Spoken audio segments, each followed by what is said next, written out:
This one kind of snuck into my watch list, man. This is Masters of the Air. During World War II, the US Army Air Force airmen risked their lives flying B-17 flying fortresses, heavy bombers, man, from England to destroy Germany's ability to continue the war with the 100th Bomb Group. This is a brotherhood forged by courage, loss, and triumph. I did not know this, but this is based on a true story. This is a mini-series that Apple put out. It's executive produced by Steven Spielberg, one of the greatest directors to ever live, if not the greatest. You got Tom Hanks, executive producer behind this as well. So you have a lot of firepower already. It's a fresh of breath air in the sense where, yes, it's a war show, and yes, it's something maybe we've seen before, but I think it's just a circumstance thing. Unfortunately, I'm not used to seeing a show or a film that has this level of patriotism. You know what I'm saying? Like just pride in your country and proud of the men who served for your country. I understand it's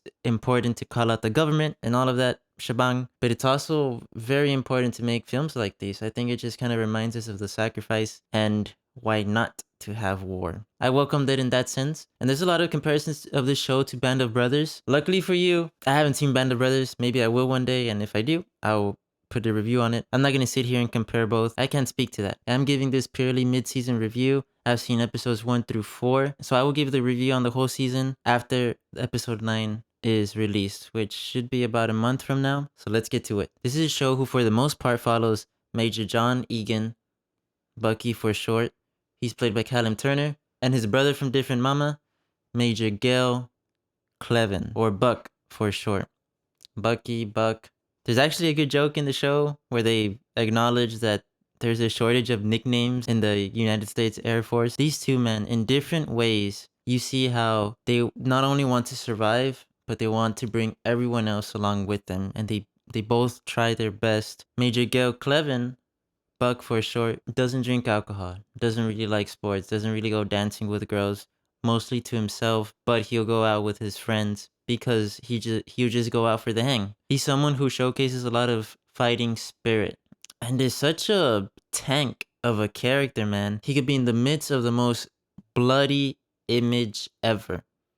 And he's like, no, this is not where we stop. There's actually a scene like that in episode 3 where the B-17 had taken a lot of hits and the co-pilot thought it was done. He said, we're going to start abandoning ship. And Buck was like, no, you're going to go through this crap fest with me. You're going to endure. I'm going to endure. And together we'll get out of here, or we'll try our best to. It says volumes about this character. And Austin Butler plays him great. I really like his character. He's probably my favorite one. Him and Barry Keoghan's character. I'm happy to see Callum Turner in this role because he's given a lot more to do than what I've seen him before. I've only seen him in Boys in the Boat, but I think here he could really showcase his acting skills.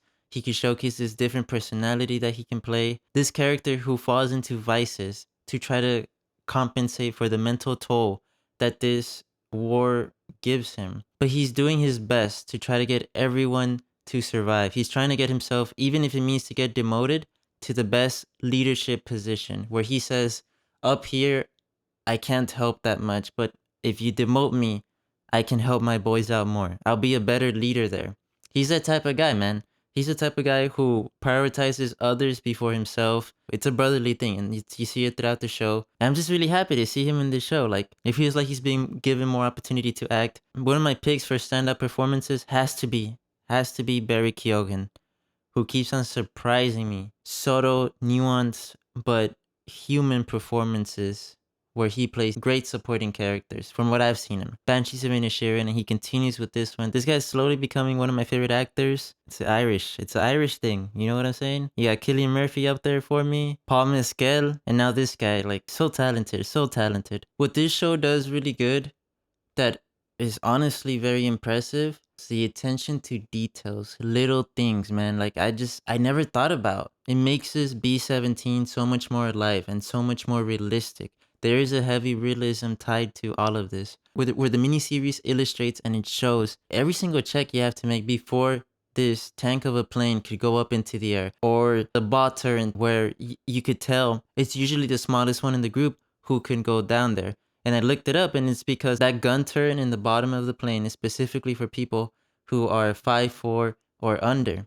I didn't know that. Or things like how cold it is up in the air. Or even if you take off your gloves, you touch the gun, and your hands are burning, it's not because of how hot it is up there, but because of how cold it is. It was 50 below zero, and it's just those details, like excellent stuff, very commendable stuff. And you could just tell these guys did their work and they did their research. I'm a big fan of the cinematography, which has a lot of wide shots, shows the beauty of this place, while at the same time you get to see a huge perspective of the battles when they happen.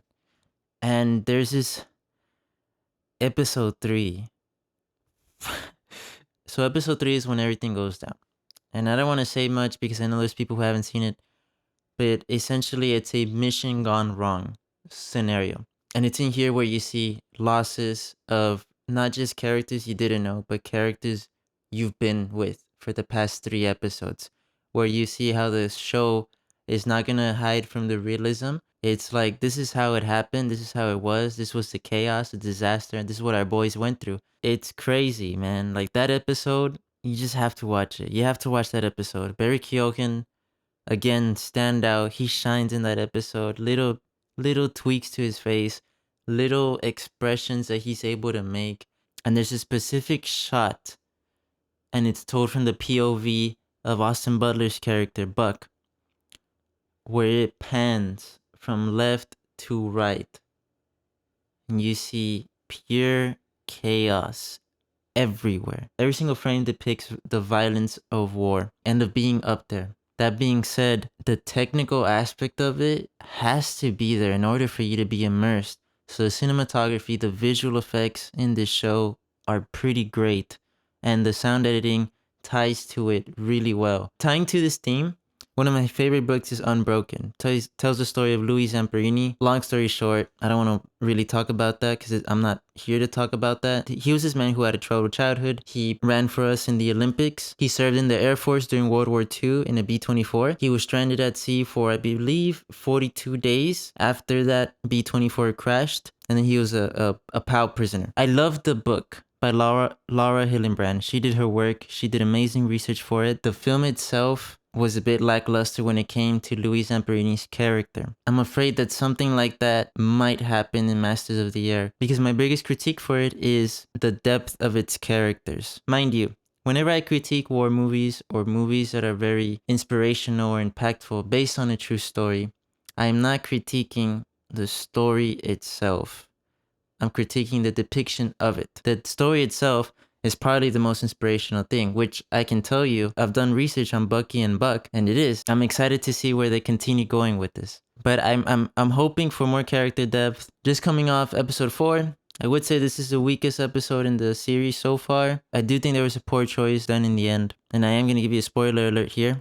If you don't know how Gale's story continues, you might think he was killed off screen. It just felt like a poor delivery. It was not selling it. It just seems like if you don't know how the story goes, the creators are trying to build up this emotion, this tension, and because of how soft Bucky's reaction is to it, you kind of get the sense of, well, he's probably alive. And then the scene before just loses its merit or value. And if you do think he was killed, then you think, well, that whole delivery felt blank. Anyways, those are my critiques, but I'm excited to see where this goes. I really am. And I do hope for the best. And I do think it's very important to have shows like these that have that patriotic sense. Hoping for the best for the show. I'll give my score for the show once I do finish it. Let me know what you thought about the show. Let me know if you agree or disagree with my comments. If you like this video or like videos like these, please subscribe, leave a like, and consider supporting the channel. See you guys soon. Bye bye.